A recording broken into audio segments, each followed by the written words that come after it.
Hi, and welcome to this Hitman Sniper presentation. I hope you've been enjoying the MEGAMIGS so far and that you've been networking. In today's presentation, we'll talk about the live ops journey that started more than 3 years ago. But first, a little bit about me. My name is Jean-François Dugas, and I'm a product manager at Square Enix Montréal. I've been in the game industry for more than 10 years now. I started my career by doing kids game before I decided to move into the opposite direction by doing social casino games. Finally, I worked on successful free-to-play titles, both on Facebook and mobiles, such as Jurassic Park Builder and Jurassic World the game. I joined Square Enix Montreal more than 3 years ago, and since then, I've been in charge of the live operation of Hitman Sniper.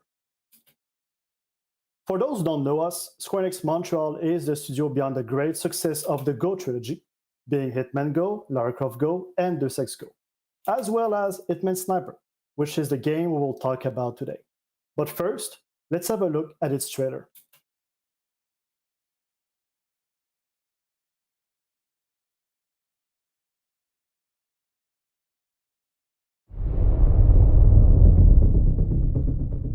Welcome to Montenegro, 47. Your primary target is Marcus Krug. Time to go to work. Target removed. We have intel that indicates other Conclave members could also be on site. Observe their line of drift. Good. Now move to the next target. One less Viper in the nest. Target removed. Very creative. Conclave member down. Final target on the move. Confirming high-profile kill. Another perfect assignment, 47. The money has been wired to your account. Good work. So, as you saw, the game was something mobile players had never experienced at that time. It offered both a AAA production value with killer graphics and smooth control that you kind of tend to see in console gaming, as well as creative sniping. Hitman Sniper is a cerebral shooter, meaning players had to analyze and puppeteer the scene in order to complete the objectives. Back in the days, this was something completely different than all the competitors, where shooting first was far more important than thinking. So, how would it perform in the market? We had big expectations. We worked really hard to deliver this gem. And well, the answer is a bit underwhelming. It performed exactly like most premium titles. And when you start to analyze the market, well, you realize that most premium games share the same initial curves. A strong beginning, rapidly stabilizing into a way smaller tail that will keep going on for year and year. Based on this, we figured that was the time to let Hitman Sniper go and start working on other projects, which would have made a rather small presentation. But we start to ask ourselves, could it be different? Could we break free from this premium mindset? Could we learn from our free-to-play competitors and generate a more sustainable product? After all, everyone said that if your game has room to grow, the launch is just the beginning. And this is where I came in to save the day. Now, this is a bit of a joke because, trust me, I was far from being confident when I joined. For Square Enix Montreal, I had a valuable experience in free-to-play gaming, but for me, I knew nothing about premium games and the kind of players who was playing these games. So we really had to learn from each other. And we had to do it fast, because our goal was to transform this dying revenue tail into a steady growth. And that became the objective of the project. But how? How could we do this? Square Enix Montreal was packed with highly talented developers, but most of them didn't have any free-to-play experience and never ran any live ops on a product. Even better, Hitman Sniper was a super finite premium experience. Basically, it offered very limited monetization and retention system.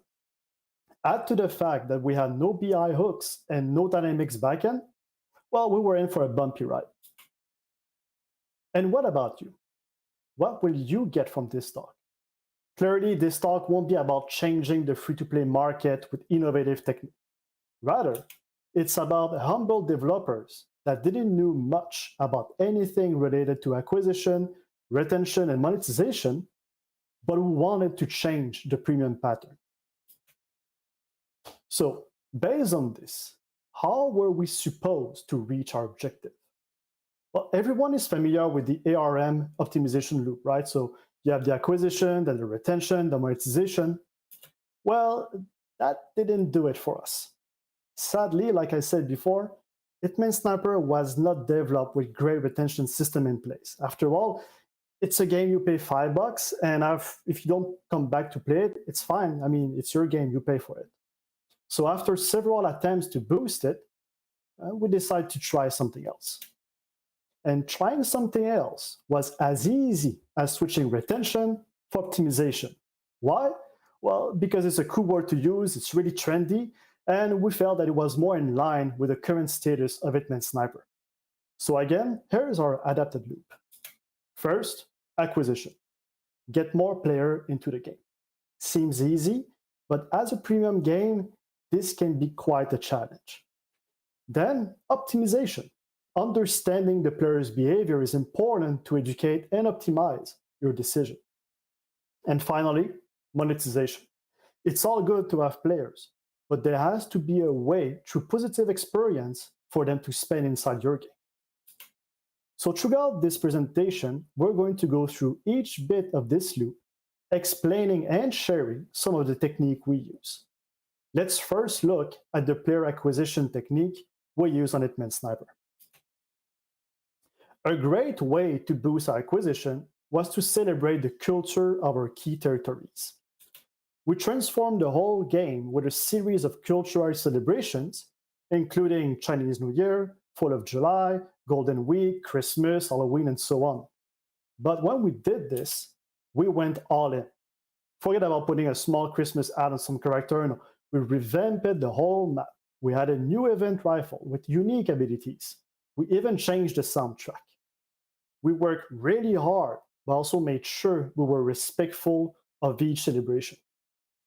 As a result, these events were greatly appreciated by the players as they felt included. The graph on the right showed the impact of our Chinese New Year celebration on the Chinese download. We almost tripled the download during this event. Then, an obvious thing for a premium game we could do is to acquire more players was to drop the price of the app. So we started to do A/B testing different price points per territory. Obviously, dropping the price meant a better conversion rate. However, the real question was, could the number of downloads compensate for the drop of revenue share per download? If you reduce the price of the app from $5 to 99 cents, it means you need 5 times more to compensate for the revenue loss. This was clearly not the case for established markets such as the US and the UK. Looking at this was way too low for us. That being said, the same A/B testing showed us that the price point drop had a huge impact on some emerging markets, namely China. As we can see on the chart, the conversion rate was 10 times higher. We were finally getting somewhere. Boosting your conversion means boosting your awareness.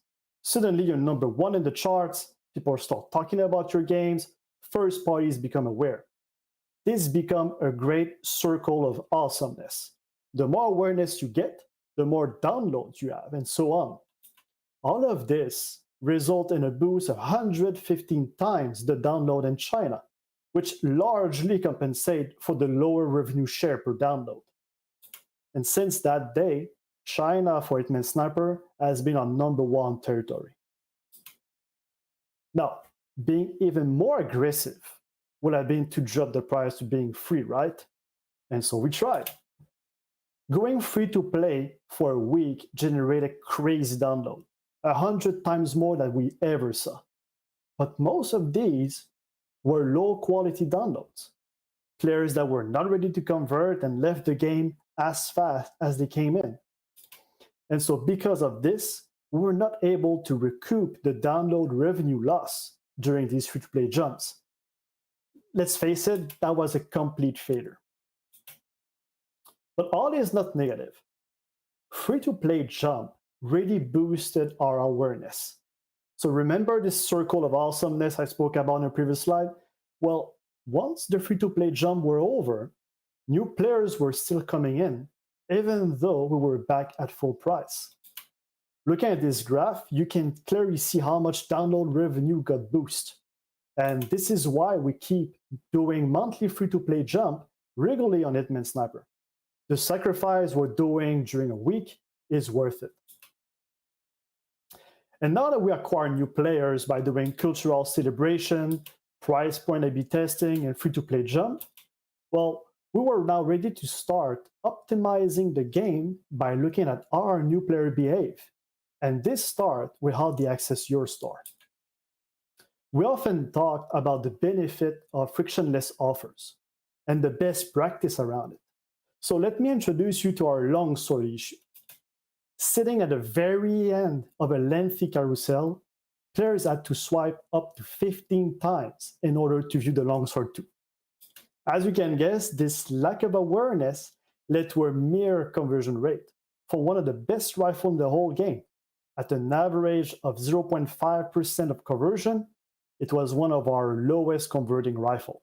And so like the saying goes, what is out of sight is also out of mind. Aware of this issue, we started promoting the longsword during key moments, such as more difficult missions or during a celebration. Doing so reduced the amount of taps and swipe required to access the longsword, which gave it way more visibility. With no surprise, those dynamic campaigns generated a boost of 3.5 times the longsword 2 conversion. So reducing the number of swipes needed to access your key in-app purchases is mandatory. These frictionless offers prevent users from churning without at least having looked at your best wear. By optimizing the game and analyzing the behavior of our players, we gathered a lot of data. Now, don't worry, this data is PI and GDPR compliant. So using Delta DNA, we had the opportunity to create precise segmentation, not just between spenders and non-spenders, because there's 3 main pillars in segmentation. There's a geographic, where you look at the country, the culture, and the language, for example. Then the psychographic, where you regroup players from personas or interests. And finally, the behavioral, which, like the name say, you will look at the behavior of the players to segment them. So by creating group using one or more of these pillars, you can perfectly tailor your campaign, thus boosting their effectiveness. This is also quite useful when you'll want to start doing some churn prediction at some point into your game. So let's look at 2 small examples that we're currently using in Hitman Sniper. The first example is the weapon suggestion campaign. So we added this campaign to each mission that had a high difficulty rate, which analyzed the reason why a player failed the mission and proposed 2 solutions. Either to equip a better suit weapon already owned by the player, or to trigger a sale on a rifle that could help the players out. So we analyze the mission, we look at which gun is perfect for this situation, and we upsell it. Because if you send player the right deal, they might just go for it. And they do. 1 of every 5 players will purchase a rifle through the weapon suggestion campaign. But once they purchase a rifle, they have to upgrade it to unleash its full potential. We then created specific campaign per rifle where the currency and rebate will differ. With a conversion rate of 27%, it was a great success. But even more, players' consecutive purchase greatly increased, which led to a better average revenue per paying user. With our player analysis, creation of frictionless offers, and campaign, we were ready to bring our knowledge to another level. The next step of our LiveOps infinite loop was to make sure these hard-earned players will contribute to our success. And the first step was to revisit a great classic, the starter pack. One way to boost your retention is to accelerate the conversion of your players, because an engaged player's day 30 retention is 3 times better than a regular player. So you better convert them, the sooner is the better.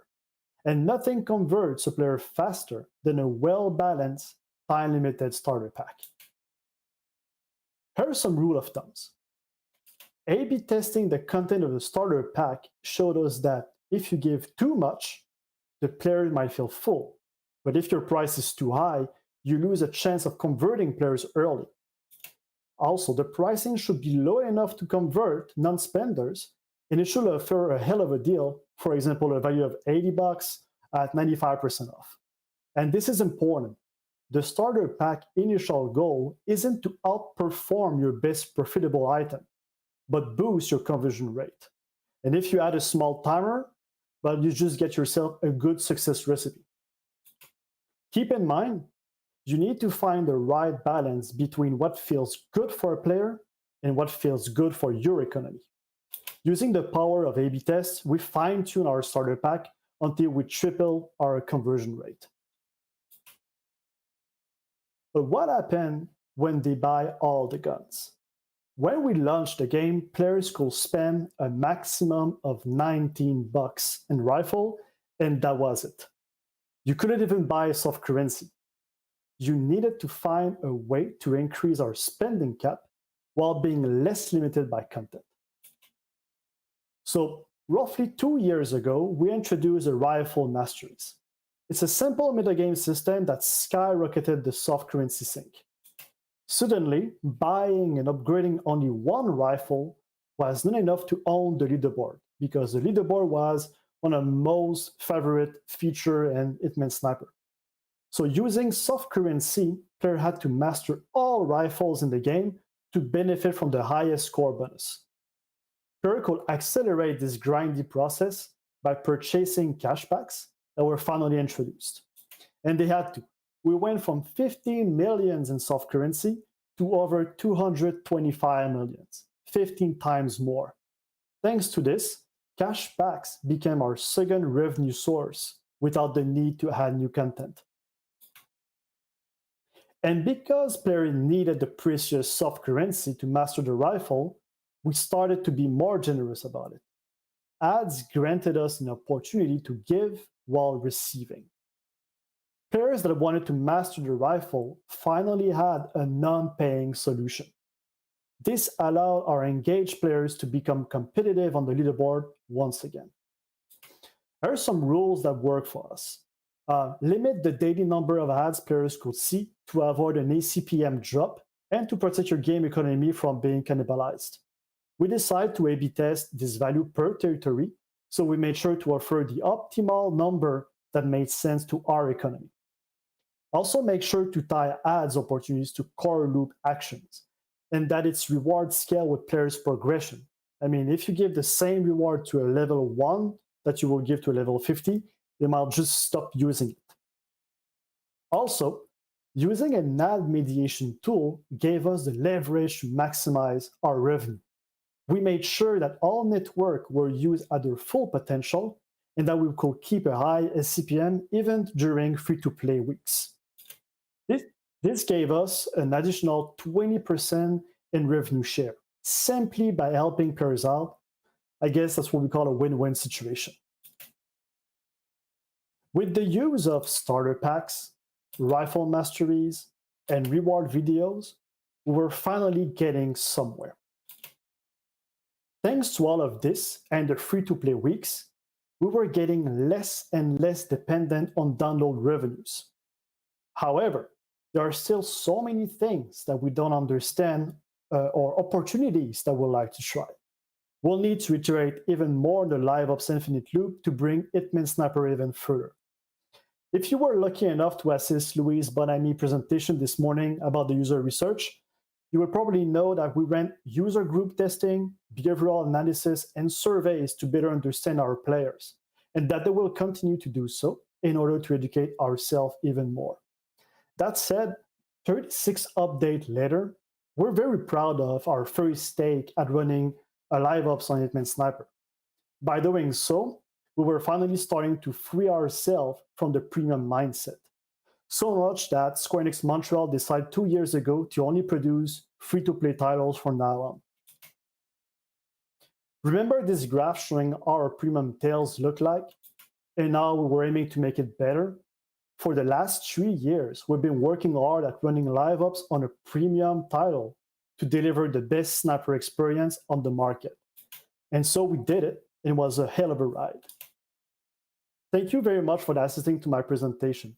I'll be in the Square Enix Montreal room for some Q&A, so do not hesitate to drop by and have a chat. Up next is a presentation of Paula Nevis about behavioral economics and free-to-play games, which you shouldn't miss. Thank you.